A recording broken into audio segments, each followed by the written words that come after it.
Eu gosto sempre de falar do trabalho, começando pela minha história. Eu fui casada com um gay por 14 anos. Ele é o pai dos meus 2 filhos. É um homem maravilhoso. E que eu tenho um carinho muito grande por ele fazer parte da minha história e por ele ter me ajudado a ser uma pessoa melhor, desprovida de muito preconceito. E eu divorciei dele, depois voltei a morar junto com ele por mais 8 anos. Tem 7 meses que eu estou morando de volta sozinha com meus filhos.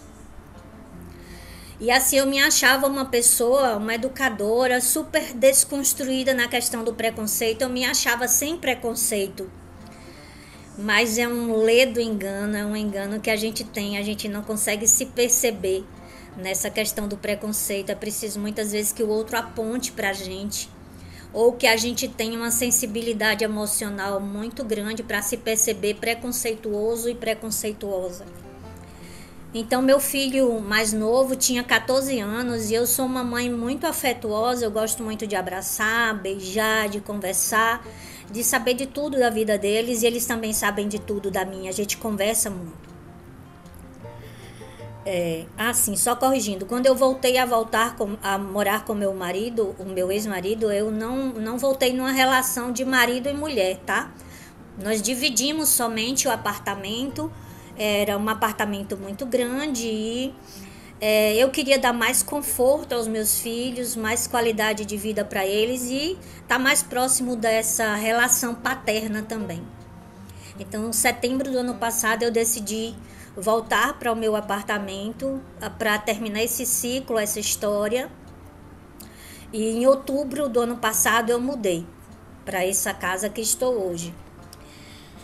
Então, quando meu filho tinha 14 anos, ele estava no ensino médio e eu comecei a perceber que João Eduardo, é o meu filho mais novo, ele estava diferente. Eu não conseguia entender o que era que estava acontecendo com ele. Eu percebia que tinha alguma coisa que ele estava me escondendo. Então eu fiz uma coisa muito errada e que eu não aconselho a ninguém fazer.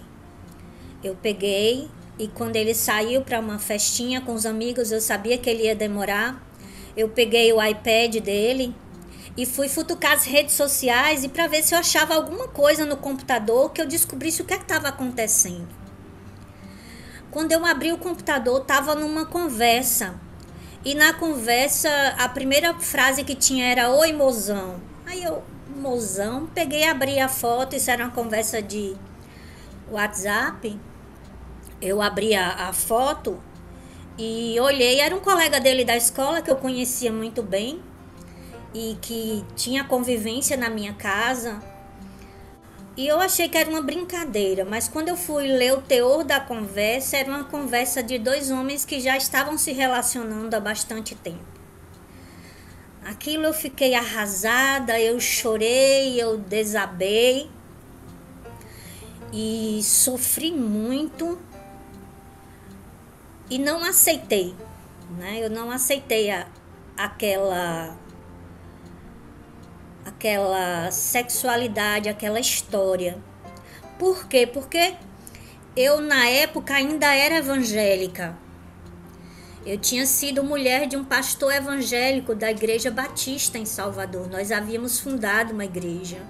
Na minha cabeça estava muito impregnado a questão bíblica e do preconceito, que homem não se deita com homem, né? Que em Levítico diz isso, no livro dos Levíticos, na Bíblia.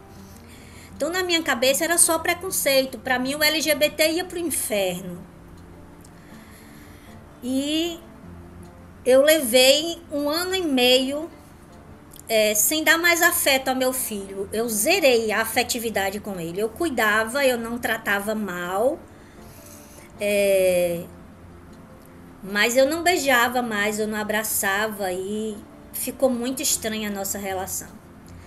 Quando foi com 1 ano e meio, ele chegou para mim e eu estava vendo um filme, deitada no sofá, com os pés no puff em frente do sofá. E ele sentou nos meus pés e falou assim: "Ô mãe, quando foi que você escolheu ser hétero? Aí eu respondi de forma muito ríspida para ele. O baiano tem mania de falar abestalhado, né? Você é abestalhado? Você é idiota? Perguntar um negócio desse?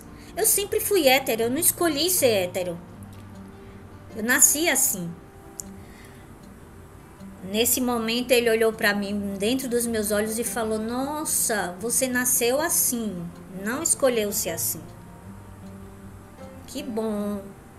Ela nasceu hétero. E saiu repetindo isso, reverberando essa frase. Ela nasceu hétero. Ela nasceu hétero. E foi pro quarto. E me deixou com aquela pulga atrás da orelha.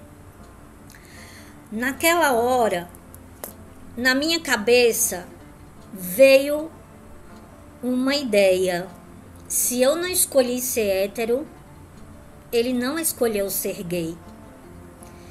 E naquele dia eu sofri muito, muito, porque eu disse: meu Deus, meu filho não escolheu ser isso. Ele é assim, o que foi que eu fiz com ele? E veio todo um remorso desse 1 ano e meio que eu tinha perdido com ele. Ele é um menino maravilhoso, meus 2 filhos são 2 presentes de Deus na minha vida. E eu chorei, mas não tive condição de conversar com ele naquele dia porque eu estava muito cheia de remorso, de dor interna pelo que tinha feito. Aí, no outro dia ele foi para a escola e eu me preparei para ter uma conversa com ele. Quando ele chegou, eu falei: filho, vamos conversar. Sentamos, eu chamei ele no meu quarto e disse: olha, eu entendi ontem o que você falou. Se eu não escolhi ser hétero, você também não escolheu ser gay. Você é assim. Não é uma escolha, não é uma opção, é uma condição. Eu sempre gosto de dizer isso. Ser LGBT não é escolha, não é opção, é condição de vida, sinais. Famílias, todas as pessoas que gostam dessa causa podem entrar, mesmo que não seja LGBT. E todos os LGBTs também podem participar, os seus familiares. E esse grupo surgiu com o objetivo de conhecer melhor o mundo das famílias que têm LGBT, que é um mundo à parte, é um mundo diferente. É um mundo cheio de preconceito, cheio de ódio, cheio de confusão. Ter um LGBT dentro da família é viver o preconceito em todas as instâncias, seja materna, paterna, filial, avós, tios, parente de primeira, segunda e terceira instância. A gente trabalha no acolhimento, no cuidado com as pessoas LGBTs no seu processo de autoaceitação. Valéria, e LGBT, ele tem a autoaceitação? Tem sim. Muitos se mantêm dentro do armário para não machucar a família.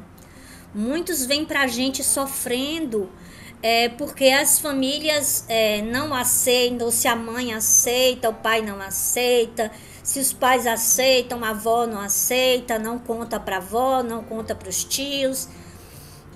E são muitas etapas que a gente precisa vencer no acolhimento de uma família de LGBT. Primeiro, ele se aceitar. E aí a gente encaminha esse LGBT para psicólogo, tem conversa com assistente social, o grupo de acolhimento bota esse LGBT no colo, dizendo: você não está só, você tem direitos e a gente vai te apoiar. E para aqueles LGBTs que são colocados para fora de casa, a gente tenta a reinserção na família e a gente consegue. Não é rápido o processo, mas muitas vezes a gente consegue trazer esse LGBT para dentro dessa família de volta. E os problemas não acabam ali, a gente precisa ficar cuidando. Então a gente tem um grupo que essas pessoas participam, a gente faz roda de conversa frequentemente, tem esse momento de escuta e de diálogo com essa família, que a gente vai se aproximando, quebrando resistências até conseguir que esse LGBT viva num ambiente menos tóxico.